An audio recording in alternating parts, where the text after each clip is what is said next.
కడియం శ్రీహరి గారు నిన్న press meet పెట్టారు. ప్రెస్ మీట్ పెట్టి ఆ యొక్క బై ఎలక్షన్ల గురించి మాట్లాడడం కూడా జరిగింది. అదేవిధంగా తాటికొండ రాజయ్య గారికి కూడా నువ్వు నా మాటలు విను, నేను గల జరిగిన కుట్ర ఇది అనుకుంటూ ఆయన మాట్లాడడం కూడా జరిగింది. ఆ తర్వాత ఆయన ఎర్రబెల్లి దయాకర్ రావు గురించి కూడా మాట్లాడడం జరిగింది. తర్వాత పాలకుర్తి నియోజకవర్గ ఎమ్మెల్యే యశస్విని రెడ్డి గారి గురించి కూడా మాట్లాడడం జరిగింది. మరి ఇన్ని మాట్లాడినాక మనిషి ఒక నోరు జారడం జరిగింది. నోరు జారి మరి ఏం మాట్లాడాడు, మరి ఏ విధంగా ఉంది వ్యవహారము, ఒక్కసారి ఆయన మాటలు వినుకునే ప్రయత్నం చేద్దాం.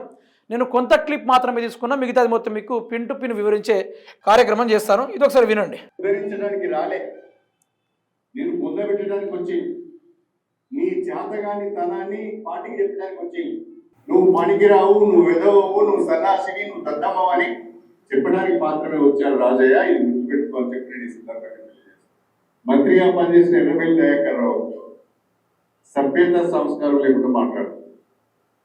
కడియం శ్రీహరికి సిగ్గు లేదని, కడియం శ్రీహరికి పాపాత్ముడని మాట్లాడుతున్నాడు. నిజమే, నాకన్నా కాస్త కూస్తూ సిగ్గుంది కానీ నీకు అసలే సిగ్గు లేదని నా అభిప్రాయం. ఈ చెవిటోనికి ఎట్లా చెప్పాలో కూడా నాకు అర్థమైంది. మనమరాలు వయస్సున్న అమ్మాయి చేతిలో ఘోరంగా ఓడిపోయి, అది కూడా 54-55 వేల ఓట్ల తేడాతో ఓడిపోతే ఈ చెవిటోని చిన్న మెదడు చిక్కిపోయి. రైట్, మీరైతే విన్నారు కదా. ఆయన మాట్లాడేది ఇదే కాదు, కొన్ని చాలా టాపిక్స్ ఉన్నాయి. వీడియో లెంతీ అవుతుందని నేను కొన్ని క్లిప్ వరకు మాత్రమే వినిపించే కార్యక్రమం చేశాను. అయితే ఎర్రబెల్లి దయాకర్ రావు గారిని దూషించుకుంటూ, అదేవిధంగా తాటికొండ రాజయ్య గారిని మనస్తాపానికి గురయ్యేటట్టుగా మాట్లాడుతూ ఆయన ఎందుకు ఈ టైంలో ఈ విధంగా మాట్లాడాల్సి వచ్చిందో మీకు క్లియర్ కట్గా వివరించే కార్యక్రమం చేస్తాను. ఇప్పుడు ఎర్రబెల్లి దయాకర్ రావు గారిని చెవిటోడని, వినడు అని, మనవరాల వయసులో ఉన్న యశస్విని రెడ్డి చేతుల్లో 50,000 మెజారిటీతోటి ఓడిపోయిండని ఈ విధంగా మాట్లాడడం కూడా జరిగింది.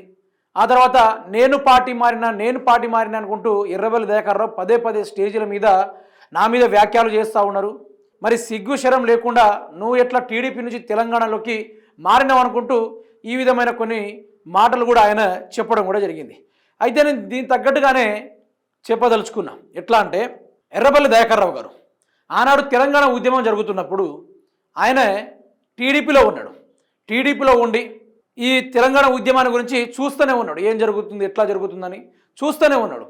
అయితే ఉద్యమం భీకరంగా సాగుతున్న తరుణంలో ఇంకా మనం తెలంగాణ పుడమి మీద పుట్టినందుకు రుణం తీర్చుకునే టైం వచ్చిందంటూ ఆయన టీడీపీ పార్టీని రాజీనామా చేసి టీఆర్ఎస్ పార్టీలో ఆనాడు జాయిన్ కావడం జరిగింది. జాయిన్ అయిన తర్వాత ఆయన ద్వారా ఏ ఒక్క ప్రజలు కూడా ఇబ్బంది పడలేదు. మీరు పార్టీ మారారు ఎట్లా సార్ ఇప్పుడని ఏ ఒక్కరు కూడా ధర్నాలు చేయలేదు. ఏ ఒక్కరు టీడీపీ కార్యకర్తలు మీరు టీడీపీలోనే ఉండాలని ఏ ఒక్కరు అడగలేదు. ఆయన వల్ల రోడ్డు మీద నడిచే కూడా చీమకు కూడా హాని కలగలేదు.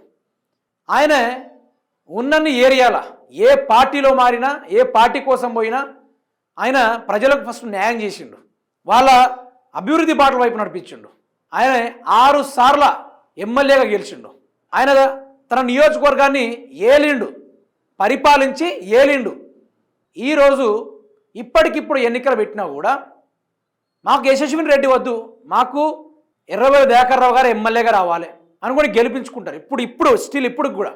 మరి ఎందుకు ఓటేశారని ప్రజలు అడిగితే ఆశపడి ఓటేసినాం, కానీ ఎర్రబెల్లి అంత గొప్పగా పనులు చేసేటోళ్ళు ఎవ్వరూ లేరు అనుకుని ఈరోజు చెప్తారు. అక్కడ ప్రజలు బ్రహ్మాండంగా చెప్తారు, బ్రహ్మాండంగా వర్ణిస్తారు కూడా.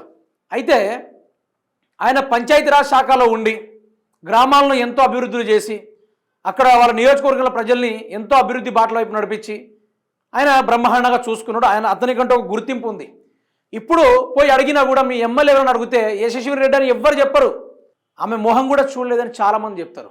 స్టిల్ ఇప్పటికి కూడా మా ఎమ్మెల్యే ఎర్రబెల్లి దయాకర్ రావు గారు అని ఇప్పటికీ స్టిల్ మాట్లాడుతూ ఉంటారు. ఇప్పటికి కూడా ఆయన ఒక ప్రతిపక్ష నాయకుడు లెక్క కాదు, ఓ మాజీ ఎమ్మెల్యేలా కాదు, ప్రజెంట్ ఉన్న ఎమ్మెల్యేగా వివరించుకుంటున్నాడు. అదే పాలగుర్తిలా ప్రజల కష్టాలు వచ్చినా సారు ఆదుకోండి, అయ్యా ఆదుకోండి అనగానే ముందుకు వచ్చేస్తున్నాడు. హైదరాబాద్ నుండి గంటలు కొడితే ఆయన పాలగుర్తిలో ఉంటుండు, ఆ సమస్య దగ్గరికి వెళ్ళి పరిష్కరిస్తుండు, ఆర్థిక పరంగా సహాయం చేస్తూ ఉన్నాడు, మనోధైర్యాన్ని ఇస్తూ ఉన్నాడు, ఆ విధంగా ఆదుకుంటుండు. ప్రజలు ఆయన ద్వారా ఈరోజు తృప్తిగా ఉన్నారు. సో ఇప్పుడు అంత చేసిన నాయకుడు, అన్ని విధాలుగా అభివృద్ధి చేసిన నాయకుడు, తెలంగాణ తల్లి యొక్క గడ్డ రుణం తీర్చుకొని ఆయన టీడీపీలో వచ్చి టీఆర్ఎస్ పార్టీలో చేరిండు. దీనివల్ల ఒక్కరికి కూడా ఇలా మారడం వల్ల మాకే ఇబ్బంది అనిపించిందని మీరే ఎవరైనా అడగండి, ఎవ్వరు కూడా చెప్పరు. నాకు ఇబ్బందే కాలేదు కూడా అట్లా పరిపాలించండి ఆయన అనుకుంటూ మాట్లాడతారు. సో ఇప్పుడు కడియం శ్రీహరి గారు మాట్లాడి ఇక ఆయన పదే చెప్పాను ఏ విధంగా ఎర్రబెల్లి దయాకర్ రావు మీద అనుచిత వ్యాఖ్యలు చేశారో మీరు విన్నారు. అయితే ఇప్పుడు కడియం శ్రీహరి గురించి మాట్లాడుకుందాం. నువ్వు పార్టీ మారింది ప్రజల కోసం కాదు, నువ్వు పార్టీ మారింది ప్రజల సమస్యలు తీర్చడానికి కాదు, నువ్వు పార్టీ మారింది ఆ యొక్క స్టేషన్ గన్పూర్ని బాగు చేయడానికి కాదు. ఓ 200 కోట్లకు ఆశపడి, ఓ 200 కోట్లకు కకృతి పడి ఈరోజు నువ్వు పార్టీలో చేరినావు. బిడ్డ భవిష్యత్తు కోసం పావులకు కూడా పనికిరాని రాజకీయాల కోసం నువ్వు పోయినావు. ఈరోజు నువ్వు పార్టీ మారినందుకు 90% స్టేషన్ గన్పూర్ ప్రజలు నీ మీద విషయాన్ని జిమ్ముతూ ఉన్నారు, నీ మీద తిరగబడతా ఉన్నారు. అయినా కూడా మనకు అవన్నీ కళ్ళకు కానరావు, చెవులకు వినరాదు. ఈరోజు నీ వల్ల అక్కడ స్టేషన్ గన్పూర్లో ఉన్న దగ్గర 3 లక్షల పైగా ఓట్ల మెజారిటీ ఉన్న స్టేషన్ గన్పూరు ఈరోజు ప్రతి ఒక్క ఓటర్దారుడు చెప్పే ముచ్చట ఒకటే, ఎమ్మెల్యేగా అన్ఫిట్ ఎవరు? కడియం శ్రీహరి గారు. పనికిరాడు ఎమ్మెల్యేగా అనుకొని ఇక్కడ ప్రజలు చెప్తా ఉన్నారు, బ్రహ్మాండంగా విశ్లేషిస్తూ ఉన్నారు, చెప్తా ఉన్నారు. అసలు పార్టీ మారి మమ్మల్ని మోసం చేసిన అనుకుని చెప్తా ఉన్నారు. నువ్వు పార్టీ మారినందుకు ఈరోజు ప్రజలు ప్రతి ఒక్కరు ఇప్పటికిప్పుడు ఓట్లేసినా కూడా బీఆర్ఎస్లో ఒక వార్డు మెంబర్ నిలబెట్టినా కూడా స్టేషన్ గన్పూర్లో బీఆర్ఎస్ఏ గెలుస్తుందని వాళ్ళు కంకణం కట్టుకొని కూర్చొని ఉన్నారు. నువ్వు 2 సంవత్సరాల నుంచి అదే స్టేషన్ గన్పూర్కి నువ్వు ఏం అభివృద్ధి చేసావో చెప్పాలి. నేను 1000 కోట్ల కోసం అభివృద్ధి కోసం పోయినా అంటే నువ్వు 1000 కోట్లు తీసుకొచ్చి బుర్జ్ ఖలీఫాని కట్టినవా, లేకుంటే ఐఫిల్ టవర్ని కట్టినవా, లేకుంటే టూరిజం డెవలప్మెంట్ చేసినవా? నువ్వు ఫస్ట్ ఆ రిజర్వేర్ను చక్కగా చేస్తే బాగుంటుంది, రిజర్వేర్ని చక్కగా చేసుకుంటే బాగుంటుంది. స్టేషన్ గన్పూర్ రోడ్ చక్కగా లేదు, అదొక నియోజకవర్గం. కేసీఆర్ గారు గ్రామ పంచాయతీలని కూడా నేషనల్ హైవే లెక్క చేసిండు. నువ్వు నియోజకవర్గాన్ని అంటే నువ్వు ఎమ్మెల్యేగా పనికి రావని ఆ అభివృద్ధి చూస్తేనే తెలిసిపోతుంది. ఇక నీ వ్యవహారాలు బయటికి పెట్టనా? నువ్వు నీ మైనింగ్ స్కామ్ గురించి, అదేవిధంగా ఇల్లీగల్ శాండ్ మాఫియా గురించి, అదేవిధంగా భూ కబ్జాల గురించి ఇవి ఎన్ని రకాలు చేసినావు ఎవరికి తెలియదా? ఆ చిట్టాలను విప్పాలన్నా, ఆ చిట్టా మొత్తం ఆ స్టేషన్ గన్పూర్ ప్రజల ముందు పెట్టాలన్నా తీసి నీ కాన్స్టిట్యున్సీలోకి వచ్చి పనిచేస్తే ఒక రిపోర్టర్ని అరెస్ట్ చేపిస్తావు. నువ్వు పెద్ద మోతిబారి వ్యవహారాలు ఉన్నాయని నువ్వు పోయి అరెస్ట్ చేపిస్తావు. నీ మీద మాట్లాడినందుకు ఒక గాడిదకు మనోభావాలు దెబ్బతింటాయి. ఇదేనా నీ యొక్క వ్యవహారం? ఇదేనా? తాటికొండ రాజయ్య గారు నేనొక మాట చెప్తున్నా, ఇప్పుడు వినండి. ఈ మున్సిపాలిటీ ఎన్నికల్లో దమ్ముంటే కాంగ్రెస్ పార్టీ క్యాండిడేట్ని నిలబెట్టి గెలిపించుకోండి. మీకు దమ్ముంటే సర్వాత్ర ప్రయత్నాలు చేసుకోండి, గెలిపించుకునే ప్రయత్నాలు చేయండి, బాధ్యతగా చేయండి. ఈరోజు నీకు నియోజకవర్గంలో ప్రజల దగ్గర నీకు ఆదరణ లేదు. కాంగ్రెస్ పార్టీలో అయితే నువ్వు ఎందుకు వచ్చినావు పోయి మా పార్టీలోకి అనుకుంటూ వాళ్ళు బహిష్కరించుండి. బీఆర్ఎస్ పార్టీలో అయితే నిన్ను దేకడమే లేదు. నీ సొంత బీఆర్ఎస్ పార్టీ కార్యకర్తలే నిన్ను చూడడం లేదు. నువ్వు కాంగ్రెస్ పార్టీలోకి వచ్చినావు కదా, ఆ కాంగ్రెస్ కార్యకర్తలకు అందరికీ అసంతృప్తి. నువ్వు ఒక్క పార్టీ మారడం వల్ల 3 లక్షల పైగా ప్రజలకు ఈరోజు సరిగ్గా జీవనోపాధి దొరకకుండా పోయింది. వారికంటూ సరైన నిర్ణయాలు తీసుకునేటట్టు చేశావు. ఈరోజు కాంగ్రెస్ పార్టీని అంతం చేసేసినావు, బీఆర్ఎస్ పార్టీని కూడా అక్కడ అంతం చేసేసినావు. ఇక్కడ ఓటేసిన ప్రతి ఒక్క ప్రజలు నీ మీద కేసు ఫైల్ చేస్తే నీ పరిస్థితి ఏంది? అందరూ నీ మీద 420 కేసు ఫైల్ చేస్తే, చీటింగ్ కేసులు నేను బుక్ చేస్తే నీ పరిస్థితి ఏంది? 3 లక్షల ప్రజల యొక్క ఓట్లు నీకు పడ్డాయి. ఆ ఓటర్దారులందరూ వచ్చి నీ మీద కేసు ఫైల్ చేస్తే నీ పరిస్థితి ఏంది? మరి పార్టీ మారినందుకు నువ్వు ఆల్రెడీ జంపింగ్ జబ్బాకు బ్యాన్చి నువ్వు ఆల్రెడీ పార్టీ మారినవని కోట్ల నీ మీద బీఆర్ఎస్ పార్టీలు నువ్వు పార్టీ మారిన దొంగవని నిందేసిర్రు. మరి నువ్వెట్లా మాట్లాడతావా? ఎర్రబెల్లి దయాకర్ రావు గురించి కానీ బీఆర్ఎస్ పార్టీ గారి గురించి కానీ నీకు మాట్లాడడానికి అర్హత ఎక్కడిది?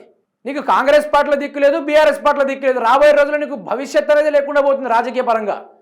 కడియం కావ్య గారికి కూడా రాజకీయ భవిష్యత్తు ఉండదు. ఎందుకంటే మీరు గెలిచిందే దిక్కు, మీరు చేసేది ఏం లేదు. వరంగల్కి కడియం కావ్య గారు ఏం తీసుకొచ్చారు? అసలు ఆవిడ గారు గెలిచారు? అసలు ఎంపీగా ఉన్నారా? లేకుంటే ఎట్లా?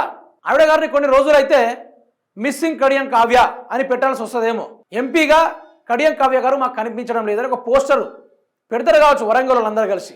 ఈరోజు ఎర్రబెల్లి దయాకర్ రావు అంత స్టేజ్ అనేది, ఎర్రబెల్లి దయాకర్ రావు అంత క్యాడర్ అనేది, ఎర్రబెల్లి దయాకర్ రావు అంత విశ్లేషించడం నీకు ఏమని వచ్చా? ఆయన లెక్క అభివృద్ధి చేయడం వచ్చా? ఈరోజు పాలగుర్తికి రా, ఈరోజు వర్ధనపేటకు రా, చూడు ఆయన చేసిన అభివృద్ధులు ఎట్లా ఉన్నాయి. వర్ధనపేటలో ఆయన గెలిచింది ఎప్పుడైనా నాకు అర్థం కావట్లేదు. ఏనాడు గెలిచిండు? ఇప్పటివరకు ఆయన వేసిన రోడ్లు కావచ్చు, ఇప్పుడు ఆయన వేసిన ప్రాజెక్టులు కావచ్చు, వాటర్ కన్జర్వేషన్ బ్రిడ్జిలు కావచ్చు, ఆయన బ్రహ్మాండంగా ఆయకట్టలు కట్టి తెలంగాణ రాష్ట్ర వర్ధనపేట నియోజకవర్గ రైతాంగానికి నీళ్ళు అందించే విధంగా ఆయన పుష్కలంగా పనిచేసిండు. బ్రహ్మాండంగా ఆయన వ్యవహార శైలి ప్రతి ఒక్క ప్రజానాయకుడికి ఈరోజు ఆయన మళ్ళీ వస్తేనే ఈ యొక్క వర్ధనపేట నియోజకవర్గం కావచ్చు, పాలకుర్తి నియోజకవర్గం కావచ్చు బ్రహ్మాండంగా అభివృద్ధి అవుతుందని ఇప్పటికీ స్టిల్ వాళ్ళు కోరుకుంటున్నారు.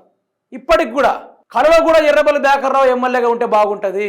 ఇప్పటికిప్పుడు ఎన్నికలు పెడితే ఎర్రబెల్లి దయాకర్రావుని గెలిపించుకుంటే బాగుంటుంది. ఎర్రబెల్లి దయాకర్రావు గారు ఉంటే ప్రతి ఒక్కరికి పండగ లేకుంటుందట. ఇది నేను చెప్పి ముచ్చట కాదు. పాలకుర్తి ప్రజలను అడగండి, వర్ధనపేట నియోజకవర్గ ప్రజలను అడగండి, గ్రౌండ్ రిపోర్ట్ చేయండి, రియాలిటీ తెలుసుకోండి. అంత పెద్ద రాజకీయ నాయకుడిని పట్టుకొని వినరాదు అనుకొని దుర్భాషలు ఆడతావా? మరి మీ మీద కూడా కొండా మురళి కూడా అనుచిత వ్యాఖ్యలు చేశారు. ఎట్లాంటి అనుచిత వ్యాఖ్యలు తెలుసా? కనుబొమ్మలు లేని మనిషి, ఆయన కనుబొమ్మలు పెన్సిల్ తోటి గీసుకొని వస్తాడు అనుకుంటా చెప్పిండా లేదా? మరి ఎందుకు ఆయన నీకు ఇలాంటి రాజకీయాలు దేనికి? కడియం శ్రీహరి, నువ్వు దమ్ముంటే రాజీనామా చేసి బీఆర్ఎస్లోకి పో, అంతో కొంత నీకు భవిష్యత్తు ఉంటుంది. బీఆర్ఎస్లోకి వెళ్ళిపో. ఇక్కడ ఏం లేదు. మున్సిపాలిటీ ఎన్నికల్లో బీఆర్ఎస్ పార్టీ బ్రహ్మాండంగా గెలిచే అవకాశం స్టేషన్ గన్పూర్లో ఉంది. ఇప్పుడు ఎట్లా చేసైనా టాపిక్ డైవర్ట్ చేయాలంటే ఆయన తొక్కిన ఒక నక్కతోక వ్యవహారం మీకు చెప్తా వినండి. ఇక స్టేషన్ గన్పూర్లో బై ఎలక్షన్లు రాబోతున్నాయి. ఈ బై ఎలక్షన్లు వస్తే అక్కడ తాటికొండ రాజాని నిలిపే ప్రయత్నం చేస్తూ ఉన్నారు. ఆయనకు ప్రజాదరణ బాగుంది, గెలిచేటట్టే ఉన్నాడు. బీఆర్ఎస్ పార్టీ గెలిచేటట్టు ఉంది. ఎందుకంటే ఆ గడ్డ మొత్తం బీఆర్ఎస్దే. కడియం శ్రీహరి బీఆర్ఎస్ వాడే. కానీ ప్రజల పేరు చెప్పి దొంగల పార్టీలో మారినని బీఆర్ఎస్ పార్టీ వాళ్ళు బయటికి పెట్టేసిర్రు. అది ఎక్కడ బీఆర్ఎస్ గెలుస్తుందనే భయంతో ఈరోజు ఆ యొక్క తాటికొండ రాజయ్య గారికి సజెషన్ ఇస్తున్నట. వాళ్ళు నిన్ను ఓదార్చడానికి కానీ నీ బలాన్ని కానీ తెలపడానికి రాలేదు, నిన్ను ముంచడానికి వచ్చిర్రు. తాటికొండ రాజయ్య నువ్వు కొంచెం మేలుకో అనుకొని ఈయన చెప్తా ఉన్నాడు. ఎందుకంటే ఈయన గెలిచే దమ్ము లేదు. ఇప్పుడు నేను చేశానని చెప్పుకోవడానికి, ఇది నేను చేసినని చూపడానికి ఈయన దగ్గర ఏమీ లేదు. ఈయన అధికారంలోకి వచ్చి 2 ఏళ్ళు అయింది. స్టేషన్ గన్పూర్లో తట్టడు మట్టి పోయలేదు. ఉన్న గుంత ఇంకా పెద్ద గుంత అయింది తప్ప ఎక్కడ కూడా మట్టి పోసి ఏది కూడా చేయలేదు ఆయన. ఈయన మాట్లాడుతూ ఉన్నాడు. ఈ వ్యవహారాలు ఈ విధంగా సాగుతూ ఉన్నాయి. అందుకనే నువ్వు ఎర్రబెల్లి దయాకర్రావు గురించి కానీ బీఆర్ఎస్ పార్టీ గురించి కానీ మాట్లాడే స్థాయి ఏ రోజో కోల్పోయినావు. నీకు అంత స్టఫ్ లేదు, నీ దగ్గర అంత సబ్జెక్టు లేదు, నువ్వు ఒక అవినీతి పరునివి. నీ దగ్గర నువ్వు ఎన్ని కబ్జాలకు పాల్పడినావో, నువ్వు ఎన్ని ఇసుక దందాలు చేసినావో, ఎన్ని మైనింగ్ల స్కామ్కు పాల్పడ్డావో ప్రతి ఎవిడెన్స్ మీ పార్టీలో ఉన్న కొండా మురళే చెప్పిండు. ఈ యొక్క వ్యవహారాలన్నీ బయట పెట్టింది ఎవరు? ఇది నేను చెప్పే ముచ్చట కాదు, కొండా మురళే చెప్పిండు. ఇక నేను గ్రౌండ్ రియాలిటీ చేస్తే మాత్రము కడియం శ్రీహరి తలబట్టుకొని తడిగుడ్డ నెత్తి మీద వేసుకొని కూర్చోవాలి పక్కకి. నేను కనుక అదే నియోజకవర్గంలో ఒక్కసారి నీ నియోజకవర్గం అడుగుపెట్టి గ్రౌండ్ రిపోర్ట్ చేస్తే ఇక రాజకీయంగా పనికి రాకుండా అయిపోతావు. అందుకని నేను మర్యాదపూర్వకంగా చెప్తున్నా. మొన్న ఎర్రబెల్లి దయాకర్రావు గారు, అదేవిధంగా పోచంపల్లి శ్రీనివాసరెడ్డి, ఆ తర్వాత పల్లా రాజేశ్వర్ రెడ్డి, కేటీఆర్ గారు వీళ్ళందరూ మీటింగ్ పెట్టారు కదా. మీటింగ్ పెట్టగానే ప్రజలు చాలా వరకు చైతన్యవంతమయ్యారు. బీఆర్ఎస్ గ్రాఫ్ అనేది స్టేషన్ గన్పూర్లో పెరిగింది. పెరిగేసరికి ఎక్కడ ఇక నా పదవి కోల్పోతానో, ఎక్కడ బై ఎలక్షన్స్ వస్తుందో అనుకుంటూ భయపడుకుంటూ ఈ డైవర్షన్ పాలిటిక్స్ ప్లస్ తప్పుడు రాజకీయాలు మొదలుపెట్టాడు మన కడియం శ్రీహరి గారు.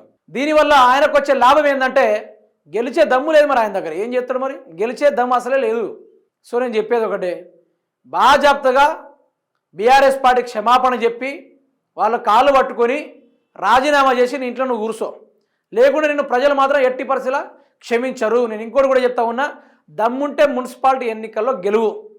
ఎట్లా గెలువు తెలుసా? నా అభివృద్ధి చూసి నాకు ఓటేయండి దమ్ముంటే అడుగుపోయి అలా అడిగి నువ్వు ఓటింగ్కి వెళ్ళు. ఓకేనా?